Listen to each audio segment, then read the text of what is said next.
Hello student, तो चलिए हम लोग जो है सेट 4 देखेंगे। हम लोग सेट 3 तक कंप्लीट कर लिए, सेट 1, सेट 2, सेट 3।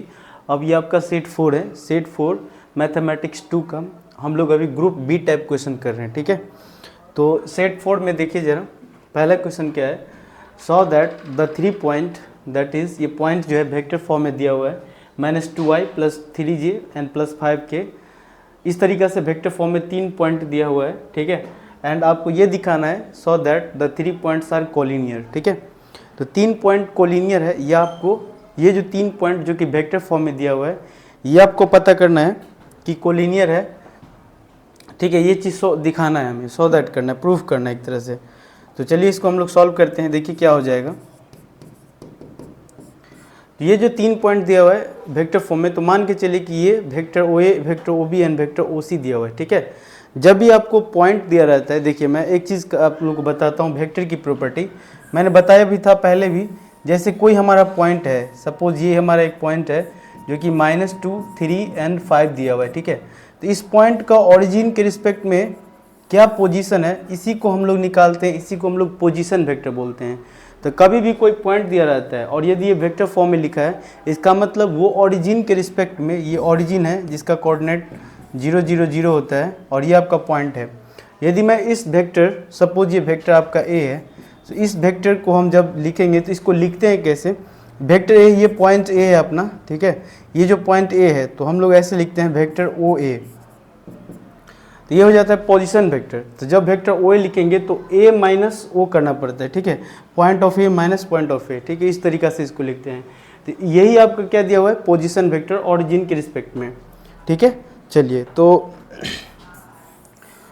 ये वेक्टर का प्रॉपर्टी होता है, इसको समझने के लिए कि कोई भी वेक्टर है तो उसका पोजीशन वेक्टर दिया रहता है। So let position vector of, suppose vector OA दिया हुआ है, वो कितना आपका दिया हुआ है, that is -2i cap and +3 of j cap and +5 of k cap, ठीक है। k कैप, तो i j k क्या होता है, यूनिट वेक्टर होता है, ठीक है। x axis, y axis and z axis में ये i j k क्या होता है, यूनिट वेक्टर। तो ये वेक्टर OA दिया हुआ है। वेक्टर OB जो दिया हुआ है, जो पोजीशन वेक्टर B का, वो कितना दिया हुआ है, that is the i cap -2j cap and +3 of k cap. And OC जो दिया हुआ है, वेक्टर OC, ये कितना दिया हुआ है, that is the 7i cap and -j cap and - vector k cap, okay. 3 vector दिया हुआ है और तीनों पॉइंट के फॉर्म में कह रहा है कि ये कोलिनियर है। तो देखिए, यदि ये मैथमेटिक्स रहता, सपोज एग्जांपल में बताता हूँ, यदि हमारे पास 3 पॉइंट है, सपोज ये x1, y1, ठीक है। दूसरा जो सपोज ये पॉइंट A है, ये पॉइंट B है जो कि क्या आपका x2, y2, और तीसरा पॉइंट है C, मान के चलिए x3 एंड y3। तो यदि ये 3 पॉइंट, जैसे मैंने यहाँ पे केवल 2 ही जो है x1, y1, x2, y2 और x3, y3 लिया है, तो यदि ये लीनियरिटी जो होता है, जो चीज़ है, ये हम यहाँ भी देखते हैं। यदि ये 2 पॉइंट के केस में होता है तो आप 3 तरीक़ा से आप बोल सकते थे कि ये वेक्टर लीनियर है या नहीं, ठीक है। आपके पास 3 मेथड हो सकता था कि ये जो 3 पॉइंट है ये कोलिनियर है या नहीं, इसके लिए 3। तो पहला कंडीशन ये होता कि आप वेक्टर AB निकालिए डिस्टेंस फार्मूला से, vector AB and +BC, vector नहीं, दैट मीन्स डिस्टेंस फार्मूला से AB + BC = AC आता है। तो आप कह सकते थे कि ये तीनों पॉइंट क्या है, कोलिनियर है। ये पहला कंडीशन, पहला केस हुआ, पहला कंडीशन।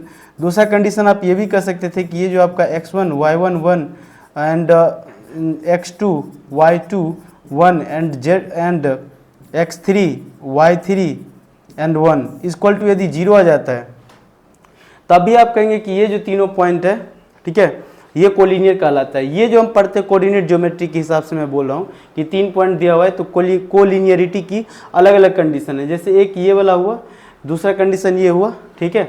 और जो थर्ड कंडीशन होता है, थर्ड कंडीशन जो होते हैं, क्या था, एक और केसेस होते हैं, 3 केसेस होते हैं, उसके अकॉर्डिंग जो है थर्ड कंडीशंस को भी हम यूज करके बोलते हैं। मुझे याद नहीं आ रहा है अभी। 3 केसेस होते हैं, 3 केस के अकॉर्डिंग आप बोल सकते थे कि ये जो तीनों पॉइंट है, ये तीनों पॉइंट कोलिनियर है। तो यदि मैं वेक्टर वाला केस में लेता हूँ तो मैं वेक्टर के लिए ये वाला फॉर्मूला यूज कर लूँगा, ठीक है। तो देखिए ज़रा, और क्योंकि हमारे पास इसमें 3 एक्सिस होता है, एक्स वाई और जेड तीनों, तो डिस्टेंस फार्मूला वाला इसमें हम लोग यूज़ कर लेंगे, इसीलिए हम इसको यूज़ कर रहे हैं, डिटरमिनेंट फॉर्म यूज़ नहीं कर रहे हैं।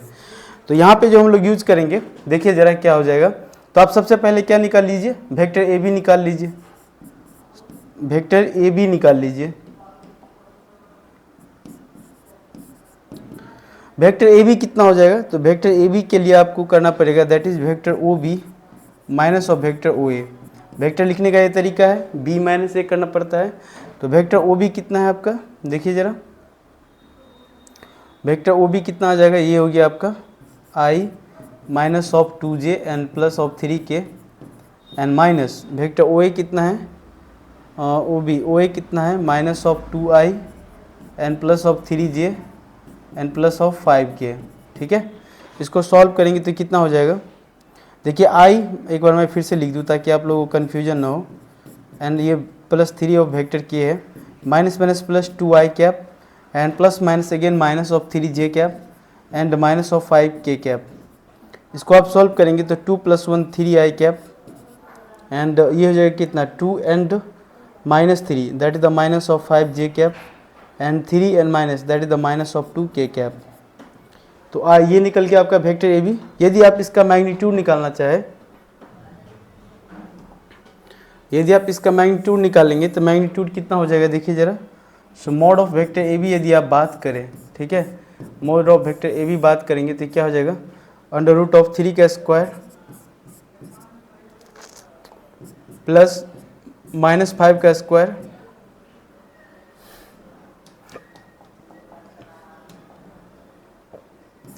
-5 का square and plus minus of 2 का स्क्वायर। ठीक है, इसको आप जब सॉल्व करेंगे तो ये क्या हो जाएगा, ये हो जाएगा 3 × 9 प्लस 5 25 एंड प्लस 2 × 4। ठीक है, ये कितना हो जाएगा 9 9 5 14 38 हो जाएगा। ठीक है, ठीक है 38 हो जाएगा। सो मॉड ऑफ ए बी जो हो जाएगा √38 हो जाएगा। ओके, चलिए तो ये वेक्टर ए बी निकालिए। अब ये हम वेक्टर बी सी निकालेंगे। ठीक है, vector A B plus vector B C अब हम लोग निकालेंगे, देखते हैं क्या आता है। वेक्टर बी सी,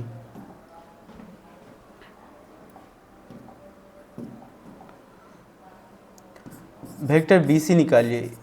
ओके, तो बी सी क्या हो जाए, that is the position vector of C minus position vector of B. तो पोजीशन वेक्टर ऑफ सी कितना है, देखिए जरा यहाँ पे 7i कैप दिख रहा है आप लोग। ठीक है, 7i cap minus of j cap minus of k cap and minus vector of O B, वो कितना है, that is i minus of 2j and plus of 3k। ठीक है, इसको सॉल्व करेंगे, 7 में से 1 गया that is the 6i cap and plus 2 में से 1 गया तो प्लस 2 में से 1 गया तो प्लस j हो जाएगा, that is minus minus plus 2, 2 में से 1 गया तो j and minus plus minus -3 and minus that is the minus of 4k। ये हो गया वेक्टर ऑफ बी सी। ठीक है, यदि इसका मॉड लेंगे, mod of vector B C करेंगे, ये हो जाएगा √6 का स्क्वायर एंड प्लस 1 का स्क्वायर एंड प्लस ऑफ -4 का स्क्वायर। इसको करेंगे तो कितना हो जाएगा 36 + 1 एंड प्लस 4 × 16। तो ये हो जाएगा कितना 6 × 12 1 13 6 × 12 1 13 3 हासिल 1 एंड 63। ठीक है, अब हम लोग क्या निकालेंगे, A B plus B C equal to A C. अब हम लोग ए सी फाइंड आउट करेंगे। देखिए ज़रा ए सी वेक्टर यदि हम फाइंड आउट करेंगे तो क्या निकल के आएगा, यदि आप vector A C find out करते हैं, vector O C minus of vector O A, तो ओ सी जो हो जाएगा आपका that is the O C vector 7i cap minus of j cap and minus of k cap and minus O A vector हो जाएगा that is the minus of 2i cap plus 3j cap and plus 5k cap.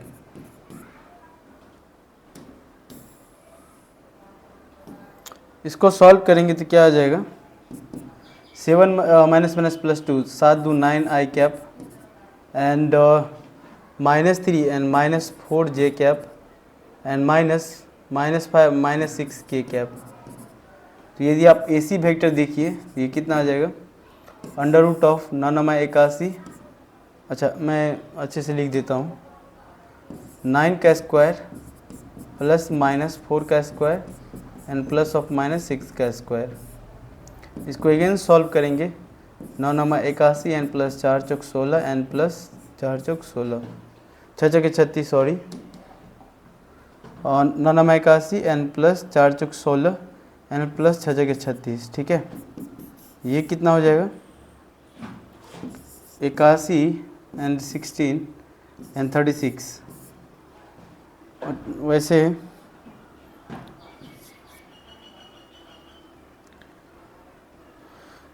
छः 12 1 3 3 हासिल 1 8 1 9 9 10 3 13, तो 133 हो जाएगा। ठीक है, under root of 133 हो गया।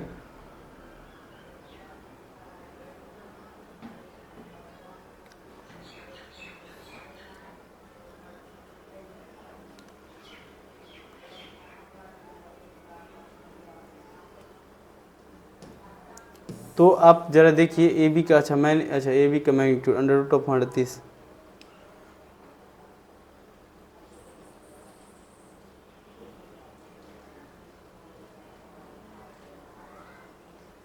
हाँ 103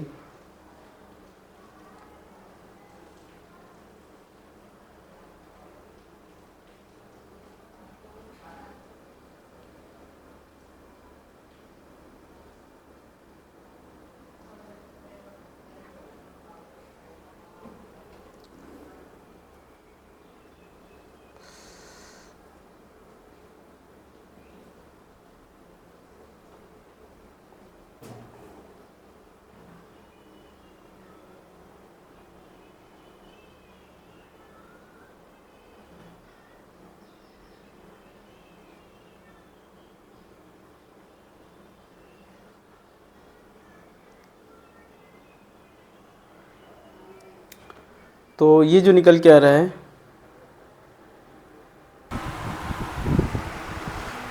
देखिए ज़रा यहाँ पे हम लोग क्या करेंगे, इसका मैग्नीट्यूड नहीं लेकर के केवल वेक्टर फॉर्म रखते हैं। ठीक है, तो केवल वेक्टर फॉर्म रखेंगे तो क्या होगा, देखिए ये तो अभी हमने इसका मैग्नीट्यूड निकाला, बट हमें मैग्नीट्यूड नहीं लेके सोचना है। ठीक है, मतलब मैग्नीट्यूड लेना है लेकिन रूल के अकॉर्डिंग, वेक्टर को उस फॉर्म में लिखने के बाद। तो मैग्नीट्यूड अभी हम नहीं लेते हैं। ठीक है, पहले वेक्टर को हम ऐड कर लेते हैं, उसके बाद फिर उसका मैग्नीट्यूड लेते हैं। तो आप देखेंगे कि वहाँ से हमें सेम वैल्यू निकल के आ रहा है।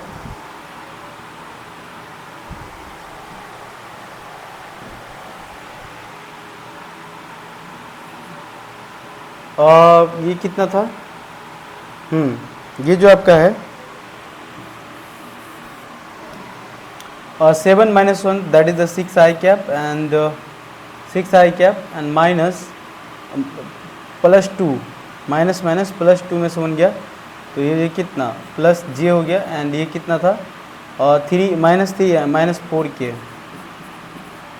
-3 and -k that is the -4k। और ये जो है आपका ये वेक्टर ए बी है, वेक्टर ए सी, इसका भी मैग्नीट्यूड नहीं लेते हैं। ठीक है, तो ये आपका वेक्टर ए सी जो हो जाएगा। अब कंडीशन क्या है, if 3 vectors are collinear, 3 vector यदि कोलिनियर है। ठीक है, कंडीशन ये है, इफ 3 पॉइंट्स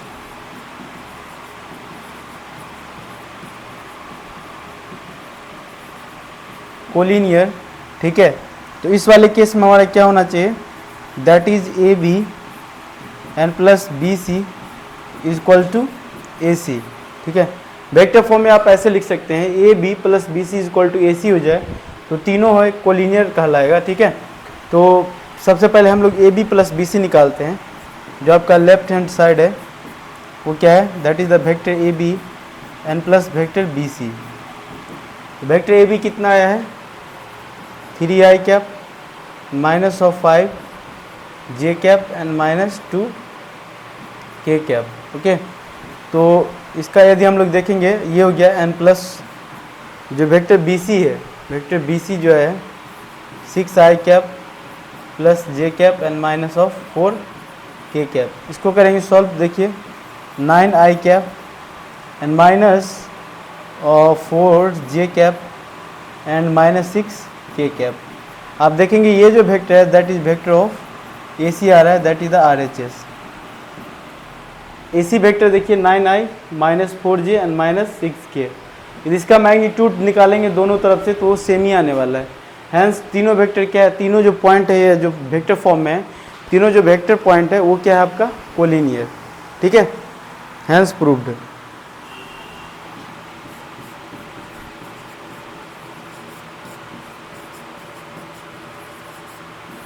ठीक है, चलिए नेक्स्ट क्वेश्चन जो है हमारा देखिए जरा, ये भी वेक्टर का क्वेश्चन है। If vector A comma vector B and comma vector C are 3 points, 3 vectors and vector A plus vector B plus vector C equal to 0, then prove that A cross B equal to B cross C equal to C cross A. ये हमें proof करना है, ठीक है। तो देखिए ज़रा ये क्या हो जाएगा, इसमें क्या गिवन है जो है 3 वेक्टर और तीनों वेक्टर कैसा है, लेट जो गिवन है वह है vector A plus vector B and plus vector C equal to 0। ये भी वेक्टर के प्रॉपर्टी से बनेगा। तो यहाँ पे ए और बी को एक साथ रखिए, vector A plus vector B equal to क्या हो जाएगा minus of vector C. Vector C को उधर कर लीजिए, अब दोनों में क्या कर लीजिए क्रॉस मल्टीप्लाई, ठीक है। देखिए ज़रा अब क्या करेंगे, ये जो आपका वेक्टर ए है एन प्लस वेक्टर बी है, इसमें क्रॉस मल्टीप्लाई कर लीजिए वेक्टर सी से, minus vector C into vector C. दोनों तरफ क्रॉस मल्टीप्लाई कर लिए, अब इसको मल्टीप्लाई कीजिए, ठीक है। ये क्या हो जाएगा आपका vector A cross vector C and plus vector B cross vector C equal to, जो पहले था उसको पहले लिखे, जो बाद में उसको बाद में लिखें। इधर 0 हो जाएगा, सेम वेक्टर का क्रॉस करते हैं तो 0 हो जाता है क्योंकि उसके बीच एंगल 0 डिग्री होता है और क्रॉस में साइन आता है तो साइन 0 का वैल्यू 0 हो जाता है, इसीलिए। अब ये आपका वेक्टर क्या हो जाएगा, vector A cross vector C equal to minus of vector B cross vector C. इसको उधर ले गए तो अब यदि इसको पलटेंगे vector A cross C equal to vector C cross A हो जाएगा, ठीक है।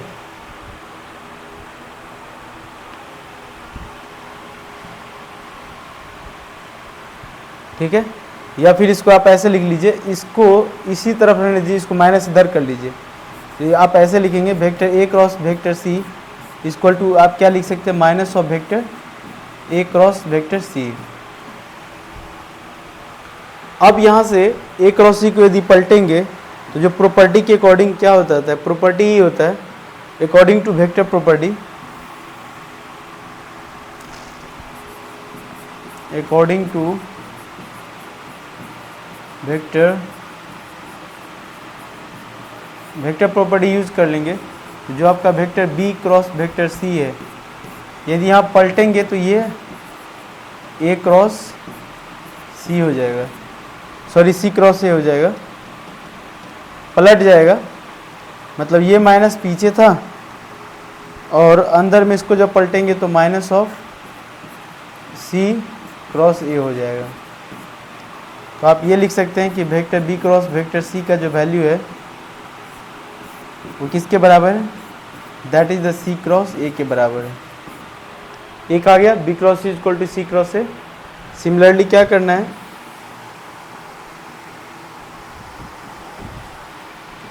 सिमिलरली अगेन यहाँ पे क्या करना है, कंडीशन जो है vector A plus vector B plus vector C equal to 0। अब बी और सी को साथ में रखिए, तो vector B plus vector C equal to minus of vector A. अब क्या करना है, जिसको बाहर किए हैं सेम उसी से मल्टीप्लाई क्रॉस मल्टीप्लाई कर दीजिए। तो आप ये क्या हो जाएगा आपका vector B plus vector C into cross of vector A equal to minus of vector A into vector A. यहाँ से करेंगे तो vector B cross vector A plus vector C cross vector A equal to, इसको solve करेंगे तो 0 हो जाएगा। यहाँ से vector B cross vector A equal to, उधर जाएगा तो ये minus of C cross A, चाहे इसी को रखिए उसको भेज दीजिए उस तरफ,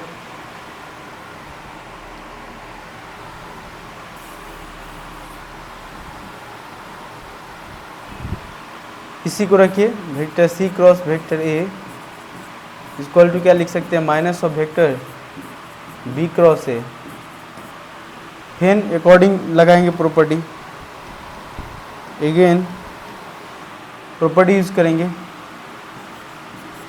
अकॉर्डिंग टू वेक्टर प्रॉपर्टी,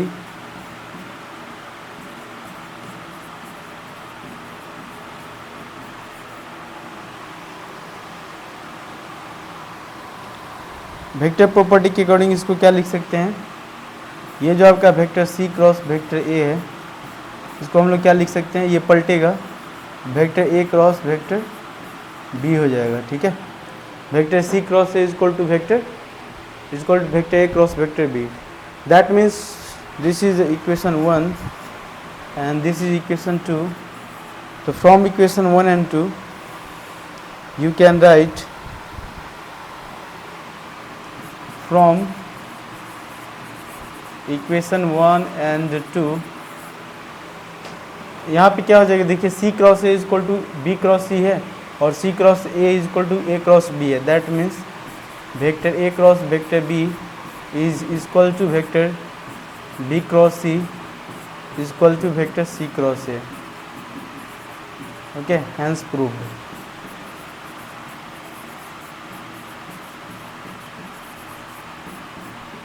ठीक है, हैंस प्रूव्ड। तो इस तरीक़ा से इसको सॉल्व करना था। तो ये हो गया हमारा। अब नेक्स्ट देखिए, नेक्स्ट क्वेश्चन क्या है। नेक्स्ट क्वेश्चन है सॉल्व दिस डिफरेंशियल इक्वेशन। देखिए dx dy वाला फॉर्मेट है, तो डिफरेंशियल इक्वेशन है और इसको सॉल्व करना है। ओके, नेक्स्ट क्वेश्चन देखिए ज़रा, सॉल्व दिस डिफरेंशियल इक्वेशन। तो क्या करेंगे, आपका इक्वेशन क्या लिखा हुआ है, x into cos square Y into D of X minus Y into cos square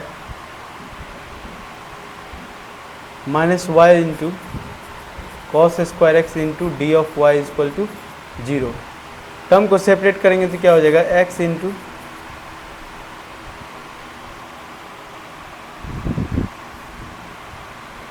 यहाँ से क्या कर लेंगे, पहले इसको एक बार और लिख लेते हैं, x into cos square Y into D of X, इसको उधर ले जाएंगे तो y into cos square X into D of Y. अब क्या यूज़ करना है, variable separable method, use variable separable method. Using variable separable method, using variable separable method, ये क्या हो जाएगा, इसको हम लोग क्या लिख सकते हैं, देखिए x into D of x था ही, उधर से कॉस स्क्वायर एक्स ला लीजिए इक्वल टू, इधर क्या है y into D of Y, इधर से कॉस स्क्वायर वाई ले जाइए। अब क्या करेंगे, इसको हम लोग ऐसे भी लिख सकते हैं, x into sec square X into D X equal to Y into sec square Y into D of Y. अब यहाँ से क्या कर लेंगे, integrating both the side,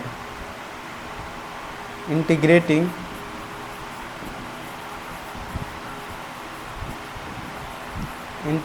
both the side,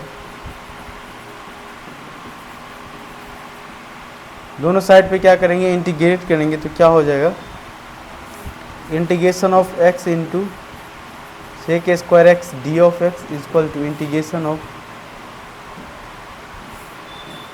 y into sec square Y into D of Y.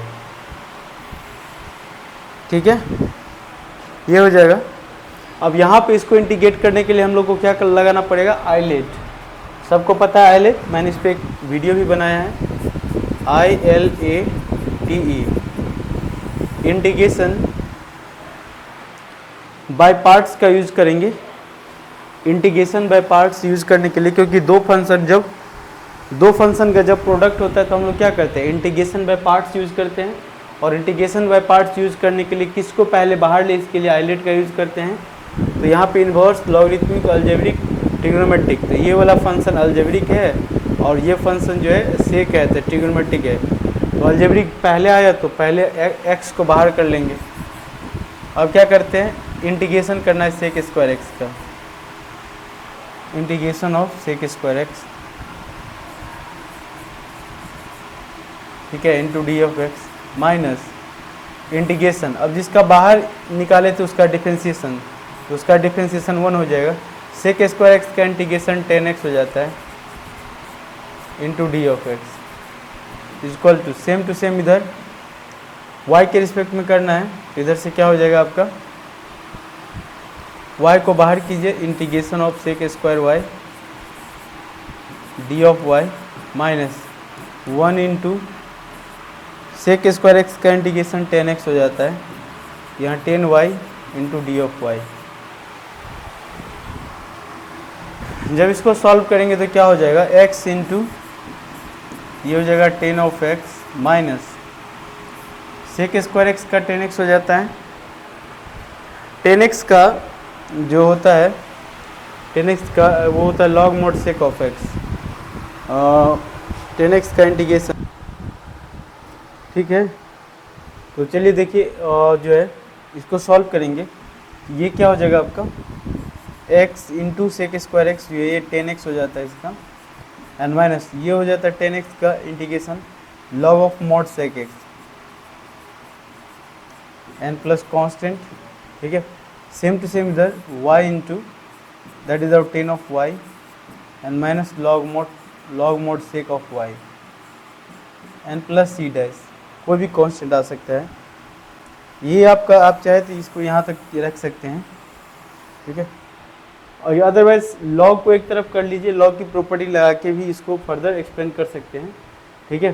तो ये आपका constant C dash and सी जो है कांस्टेंट आ गया, तो आप इसको ऐसे भी लिख सकते हैं, ओके। चलिए नेक्स्ट क्वेश्चन देखिए जरा, नेक्स्ट क्वेश्चन क्या है, find the area of the region bounded by the parabola y square equal to 4ax and x square equal to 4ay when a greater than 0, ठीक है। a ग्रेटर देन 0 के लिए हमको निकालना है, तो सबसे पहले क्या करना है इस क्वेश्चन में, जो इक्वेशन दिया हुआ है उसके अकॉर्डिंग आप पैराबोला पहले फिगर बनाइए। जब भी एरिया निकालने वाला जो क्वेश्चन है, जब भी आप एरिया निकालेंगे, एरिया फाइंड आउट करने के लिए मैंने बोला है हमेशा पहले आप फिगर ड्रॉ करेंगे, रीजन देखिए कहाँ पे है उसके अकॉर्डिंग, उसके बाद फिर ये इसको सॉल्व करना है, ठीक है। चलिए इसको सॉल्व करते देखिए जरा ये कितना आता है।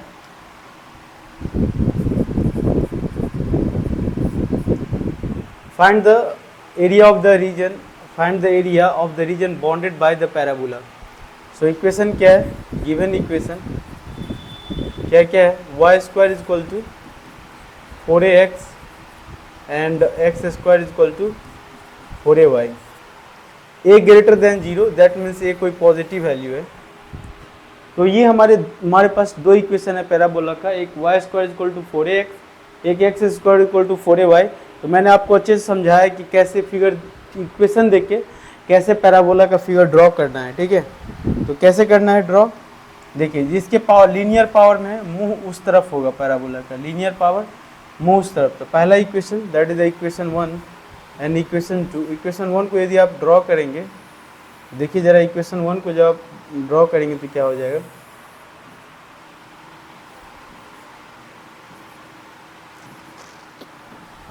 यदि आप इक्वेशन 1 देखेंगे, x में लीनियर पावर है, दैट मीन्स ये कहीं ऐसा बनेगा, ये बना x में लीनियर पावर, ये किसका है, y square equal to 4ax, this is y square equal to 4ax का। अब ये x square equal to 4ay, y में लीनियर है, ये आपका x एक्सिस होता है और ये आपका y एक्सिस होता है, और y में लीनियर है,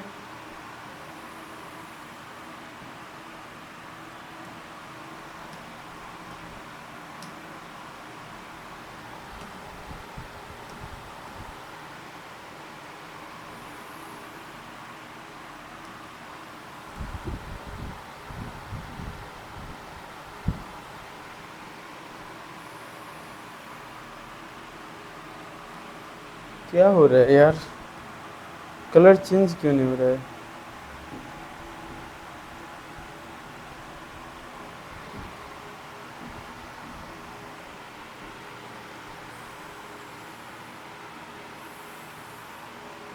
ये हो गया। तो ये जो आपका पैराबोला है that is x square is equal to 4ay। ये पैराबोला है, ऊपर वाला x y square is equal to 4ax। देखिए दो पॉइंट ऑफ इंटरसेक्शन है, एक तो यहाँ पे है और दूसरा पॉइंट ऑफ इंटरसेक्शन यहाँ पे है। ये हमें वैल्यू फाइंड आउट करना पड़ेगा कि कितना ये वैल्यू है। तो ये जो रीजन है, ये जो एरिया है, इसी का हमें क्या निकालना पड़ेगा, यही रीजन हम लोग को फाइंड आउट करना है। इसी का एरिया क्या करना है, फाइंड आउट करना है। ठीक है, ओके।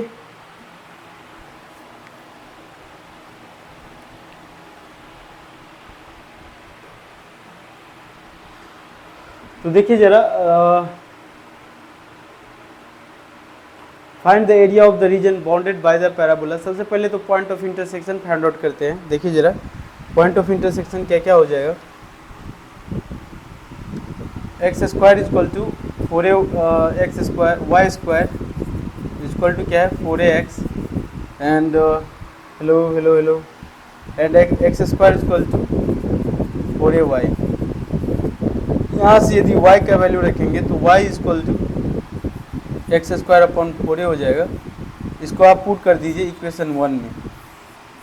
ये क्या हो जाएगा आपका, एक्स स्क्वायर अपॉन 4a का whole square is equal to 4ax।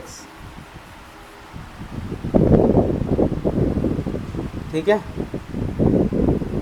ये क्या हो जाएगा आपका, x के power 4 divided by 16a square is equal to 4ax। इसको एक तरफ लाइए, एलसीएम कीजिए, देखिए क्या निकल के आएगा।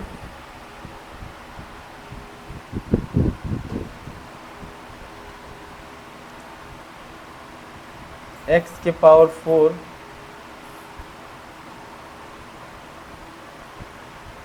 इसको मल्टीप्लाई कर लीजिए, कोई बात नहीं सेम ही रहेगा। x के पावर 4 इज इक्वल टू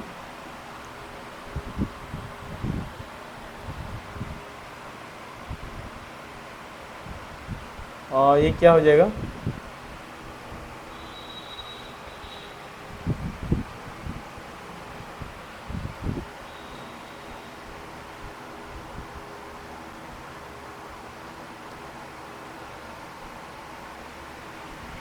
और 64 a के पावर 3 इंटू एक्स। ठीक है, इसको एक तरफ कीजिए तो x के power 4 minus of 64 a cube x is equal to 0। यहाँ से x कॉमन ले लीजिए,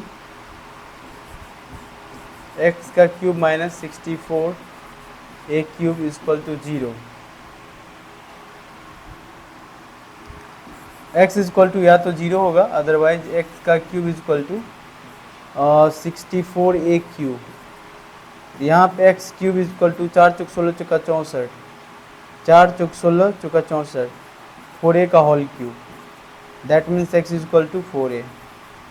सो x इज इक्वल टू या तो 0 होगा या नहीं तो 4a होगा। इसके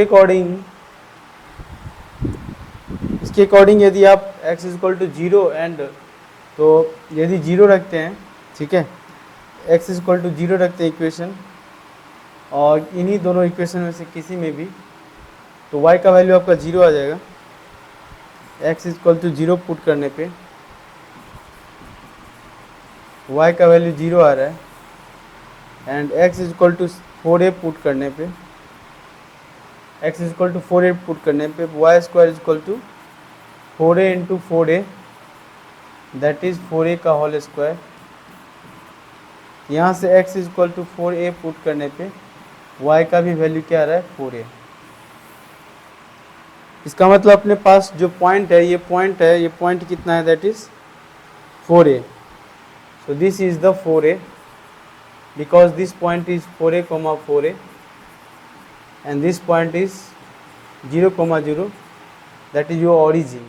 Okay, so x, so you are varying in the x from 0 से लेके 4a तक। आप x में वैरी करें एंड y में कहाँ से कहाँ तक, इस वाले से इस वाले पॉइंट तक। अब यदि देखें तो y में आप जो वैरी कर रहे हैं, यदि मैं y में एक स्ट्रिप कट करूँ, सपोज ये स्ट्रिप, ये जो है यहाँ से,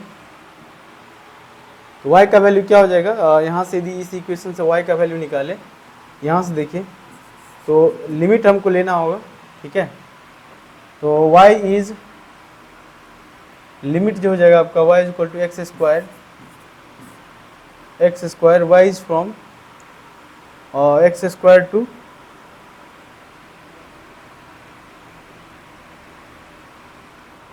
ओके। आप इसको डबल इंटीग्रेशन से भी सॉल्व कर सकते हैं। तो यहाँ लिमिट यदि आप रखेंगे y1 from x square upon 4a, and यहाँ पे यदि आप y का वैल्यू फाइंड आउट करेंगे इस इक्वेशन से, तो y is equal to under root of 4ax, okay. तो लिमिट y में आप फ्रॉम एक्स स्क्वायर 4a से लेके अंडर रूट ऑफ 4ax तक रख सकते हैं, एंड x में फ्रॉम 0 से लेके 4a, ठीक है। एंड इसको फिर सॉल्व कर सकते हैं हम लोग डबल इंटीग्रेशन का यूज करके, ठीक है। डबल इंटीग्रेशन का यूज करके बना सकते हैं। तो मैं,